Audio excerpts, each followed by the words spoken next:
कायद्यानं दिलेलं सगळं आरक्षण पाहिजे, त्याच्याशिवाय आम्ही हटत नाहीत. आणि सर्वे आम्हाला राजकारणात जायचं नाही, तो आमचा मार्ग नाही. आम्हाला द्या तुमचं राजकारण, तुम्हाला लकलाभ. एकाही मतदारसंघाचं नाव आम्ही डिक्लेअर केलेलं नाही, आम्ही करणार सुद्धा नाहीत. गनिमे कावे आम्हाला सुद्धा यायला लागलेत. आम्ही फक्त एवढंच आहे की पहिल्या टप्प्यात 24 याची बघितलेत, नंतर 43, आणि आता आमचे 2 टप्पे आणखीन पूर्ण होत आलेत, म्हणजे एकूण 4 होत आलेत. असे आम्ही 6 आणखीन 4 टप्पे आमचे राहिले. तोपर्यंत आम्ही शब्द बाहेर काढणार नाहीत. कोणते मतदारसंघ आहेत, पण एकदा जर उडी टाकली तर आम्ही मागं हटत नाहीत. पण 2 कामं राहिलेत. एक, आमचं द्या, आम्हाला गरज नाही राजकारणाची, तुम्हाला लकलाभ हेच मराठी तुम्हाला डोक्यावर घेऊन नसतील. दुसरी गोष्ट, 13 तारखेच्या नंतर मराठा समाजाची बैठक घेऊन आम्ही ठरवणार 283 उभा करायची का 288 पाडायची.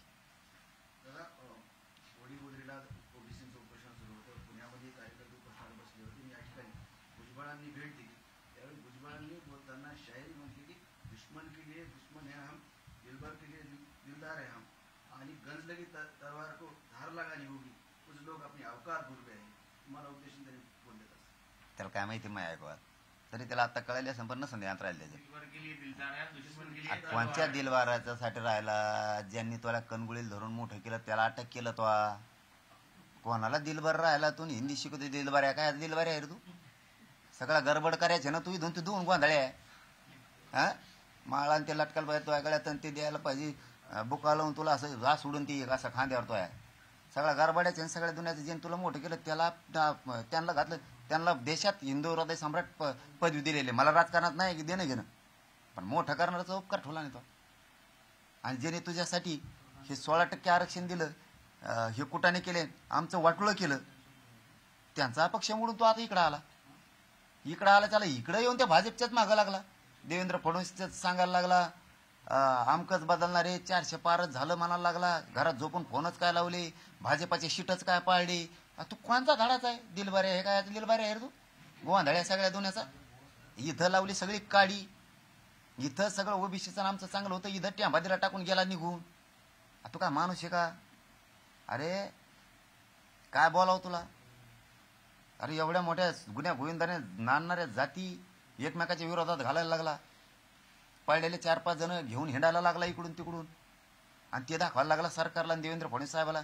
बोलताना देवेंद्र फडणवीस साहेब त्याला अंगारा लावता येतो जणून, ते डोळ्यात डोळे बघितले त्याला काय कोण करता येतं जणून. ते काय म्हणते ती चटकी का चुटकी काहीतरी असते ती, तसा आहे जणून त्यो.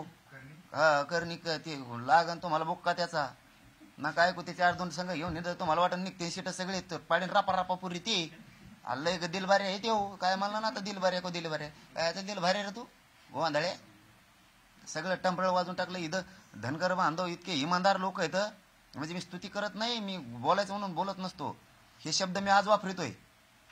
आज तुम्ही टीका करता ह्या शब्दावर धनगर बांधवांची नेते, पण मी तुमच्यावर एकावर टीका केलेली नाही. हेच तुम्ही धनगर बांधवांचे नेते काही दिवसांनी म्हणता जरांगे पाटील म्हणत होते तेच खरं होतं. म्हणणार आहे तुम्हाला माझ्या शब्दाची आठवण येणार आहे. मी कोणते पडळकर भाऊ असतील किंवा ते शेंडके भाऊ असतील किंवा तायवडे भाऊ असतील, मी कधी दुखवलेलं नाही या लोकांना. आणि गावखेड्यातल्या ओबीसींना सुद्धा नाही, एकाला बी नाही, आणि धनगर बांधवाला सुद्धा नाही, आणि दुखवणार बी नाही कधी. कारण हे लोक फक्त त्याला मराठ्यांच्या विरोधात घालायचे. काय मिळणार आहे तुम्हाला? मराठा संघ खोटे भांडणं करू काय मिळणार? तुम्ही एनटी मध्ये हे शहाणा नाही राहो. हे याच्या स्वार्थापुढे तुम्हाला सगळ्याला एक करीन की मागेन 2-3.